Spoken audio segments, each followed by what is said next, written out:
expertos que aseguran que el calentamiento global provoca cada año en el mundo 7 millones de muertes prematuras, más que las causadas por el SIDA y la malaria, por ejemplo. Han ido a parar al río Guadiamar después de que se rompiera una balsa en las minas de Aznalcóllar. El vertido, que contiene ácidos y metales pesados, ha afectado a viviendas. Estos picos de polución no solo hacen que nuestra salud se resienta, también reducen nuestra esperanza de vida. El petrolero, el Prestige, que naufragó ayer con 77.000 toneladas de combustible en su interior. Hay que controlar que no aumente el vertido al mar. En Murcia, entonces aquí caían 450 litros por metro cuadrado, ahora son 308 y la uva se seca. El agujero del Ártico alcanzó un tamaño similar al de 5 veces Alemania y se formó la primavera pasada tras un periodo inusualmente prolongado de bajísimas temperaturas. Todos tenemos el poder de cambiar. Entonces, ¿a qué esperamos? Es uno de los grandes retos, además no solo para quienes estemos sensibilizados con el medio ambiente, con la ecología, con nuestro entorno, sino porque es que ya es una cuestión de supervivencia que abordamos aquí cada semana en la cafetera los martes junto a Juancho López Duralde. Juancho López Duralde, buenos días. Hola Fernando, buenos días. Me acuerdo de ti porque fíjate que durante el primer confinamiento del coronavirus, durante la primera oleada, vimos algunos datos que eran muy esperanzadores sobre la reducción de los gases de efecto invernadero en un montón de países del mundo. Nos preguntábamos si eso sería tendencia, si después volveríamos, pero parece que hay un estudio que apunta a un descenso de las emisiones aquí en España bastante significativo, ¿no? Sí, es interesante el estudio que ha hecho una consultora sobre cuáles van a ser las emisiones en España en este 2020, porque apunta a una reducción de emisiones del 15%, pero luego profundiza un poco y lo que viene a concluir es que de ese 15%, bueno, digamos del total, solamente el 4,3% de esa reducción de emisiones se debería, digamos, a una reducción estructural, ¿no?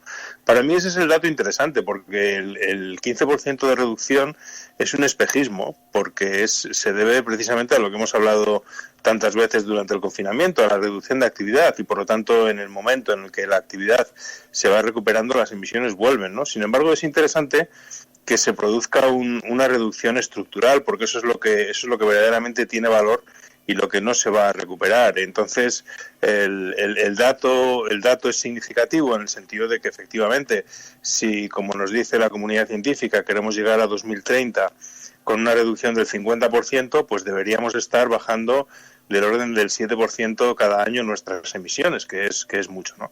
Y este año pues hemos reducido más, pero hemos reducido más no de manera estructural y por lo tanto no es un dato que deba valernos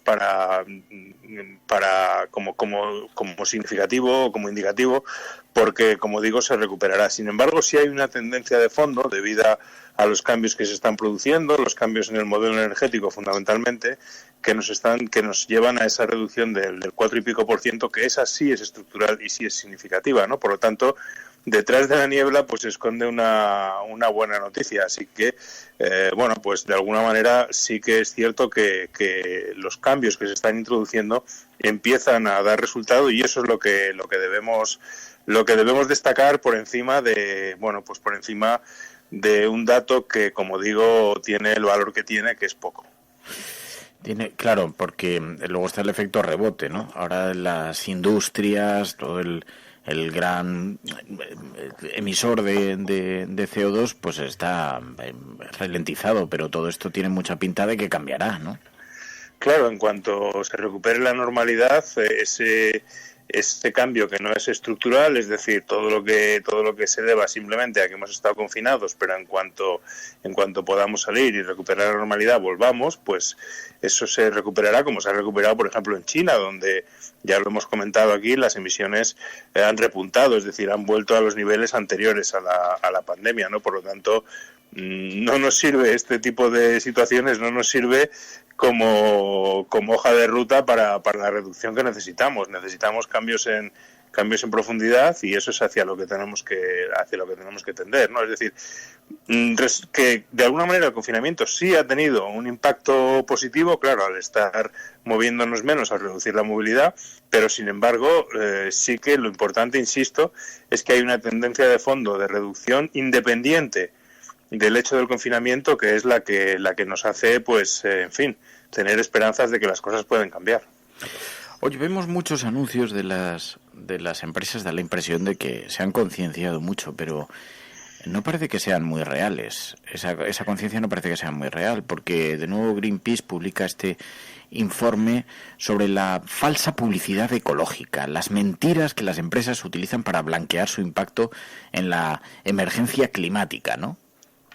Sí, es muy interesante este informe de Greenpeace, que por cierto está disponible en su página web para quien quiera profundizar en él, porque es verdad que ahora mismo pues prácticamente uno mira la publicidad en los medios y lo que parece es que todas las empresas pues están comprometidas con la transición ecológica, ¿no?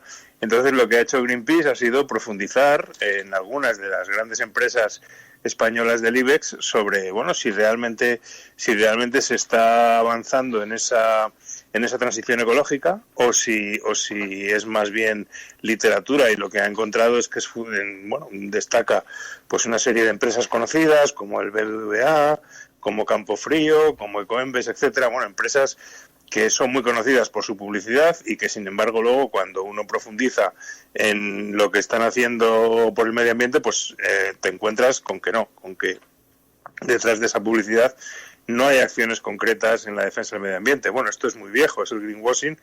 El greenwashing empieza en la cumbre de Río del año 92. Es la primera vez que al menos yo oigo hablar de la palabra greenwashing, lavado de imagen verde, porque ya en la cumbre de Río en el año 92, que fue la primera gran cumbre global en la que por cierto los jefes de Estado y de Gobierno se comprometen a luchar contra el cambio climático y a proteger la biodiversidad, ya hay denuncias muy importantes de que las grandes empresas, especialmente de los combustibles fósiles, sus palabras van por un lado y los hechos van por otro. Es decir, que el greenwashing no es nuevo, pero bueno, tampoco en este momento en que la transición ecológica pues parece ser un discurso, o parece que es un discurso que está más establecido, tampoco detrás de ello siempre es oro todo lo que reluce. Ojo, esto no quiere decir que no se estén produciendo cambios en algunos casos, que sí se están produciendo, pero hay muchos otros que son simplemente lavado de imagen.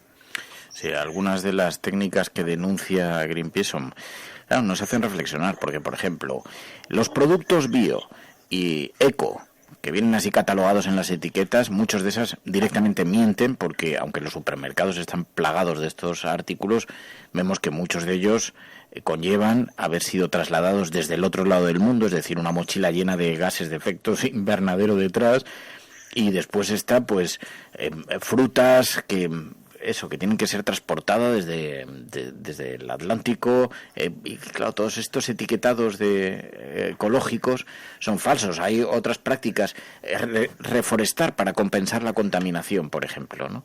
Que dice, bueno, algunas organizaciones, lo hemos visto, hemos visto organizaciones como desde el BBVA hasta el lobby del plástico Ecoembes, hasta Campofrío, que anuncia planes de reforestación. Lo que no cuentan es que ahora hay una alta demanda de papel de cartón, de masa de papel, de pasta de papel, para hacer cartón precisamente por el comercio electrónico y para hacer embalajes. Y todo esto, claro, dices, hombre, ¿están plantando por ecología o porque se ha vuelto un mercado muy suculento?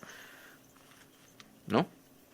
Claro, efectivamente, uno de los elementos que se repiten en este análisis de estas empresas es el desplazamiento de las emisiones al exterior, ¿no? Es decir, que a lo mejor no hay una apariencia de contaminación aquí, pero sin embargo cuando uno analiza el ciclo de vida de los productos que se comercializan, lo que encuentra es que esa destrucción se produce en otro punto del planeta. El caso de Campofrío, por ejemplo, pues lo que denuncia es su implicación en la deforestación del Amazonas. ¿Por qué? Pues porque los piensos que se utilizan para alimentar en sus granjas provienen fundamentalmente de cultivos que en muchos casos vienen de la destrucción amazónica. Es decir, que la destrucción ambiental en muchos casos no es tan evidente, ¿no? Es decir, que a lo mejor tú no lo ves y te preguntas, bueno, pero si esto, ¿por qué la denuncia, no? Y es por eso, porque no siempre es una chimenea que está echando humo y que la estás viendo, sino que a veces pues las cosas se van haciendo más complejas, y sobre todo lo que sí que se está viendo es ese desplazamiento, ¿no?, del impacto ambiental, pues en este caso de España, desde España a otras zonas del planeta donde se está produciendo ese impacto, ¿no? Y luego sobre el tema de la absorción de carbono, bueno, esto es una cuestión que se repite mucho y que de alguna manera pues es poco eficaz. Es decir, que efectivamente hay dos grandes sumideros de carbono, que son los océanos y los bosques, pero lo que realmente puede frenar el cambio climático es parar la destrucción de los bosques tropicales. Eso es lo más relevante, ¿no? Y eso, sin embargo, no ocurre, ¿no? Entonces, bueno, pues hay esa serie de, podemos decir, de impactos ocultos, de impactos no tan visibles, y que sin embargo pues esconden pues que detrás de muchos de los mensajes ambientales pues no hay realmente una producción ecológica, sino simplemente pues eso, lo que denuncia Greenpeace, que es un lavado de imagen.